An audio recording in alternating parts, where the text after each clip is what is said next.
Hello everyone, আসসালামু আলাইকুম রহমতুল্লাহ। আজকে আপনাদের সাথে ট্রাভেল ভিডিও করতেছি, কিন্তু এটা অন্যরকম ট্রাভেল ভিডিও। আজকে আমি দেশ ছেড়ে সৌদির আরবের উদ্দেশ্যে রওনা হচ্ছি। সবাই আমার জন্য দোয়া করবেন, আমি যাতে সুস্থভাবে সৌদি আরব গিয়ে খুঁজতে পারি, যে উদ্দেশ্যে যাচ্ছি সেই উদ্দেশ্য যেন পূরণ করতে পারি।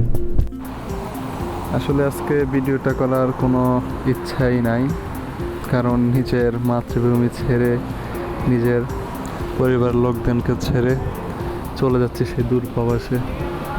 মনটা এমনিতে অনেক খারাপ, সেজন্য ভিডিওতে অনেক ভুল থাকতে পারে, তো সেটা একটু দয়া করে আপনারা সবাই অ্যাভয়েড করবেন। এত সুন্দর পরিবেশ, তাও নিজের মনটা শান্ত রাখতে পারছি না, কিন্তু আপনাদের জন্য নিজে ভিডিওটা করছি। ভুল ত্রুটি আশা করি ক্ষমা সুন্দর দৃষ্টিতে দেখবেন।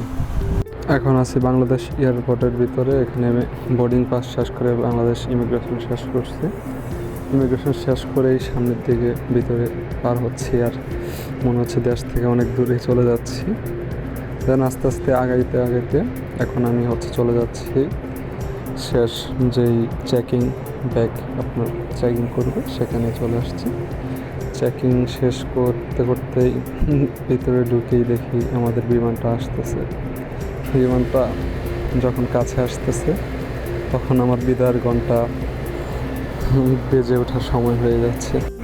তারপর বিমানটা আসার পর আগের যে মালামালগুলো ছিল সেগুলো আনলোড করতেছিল। আমরা তখন ওয়েটিং রুমে ওয়েট করতেছি। এরপর কিছুক্ষণ ওয়েট করার পরে আমরা বিমানে উঠে পড়ি।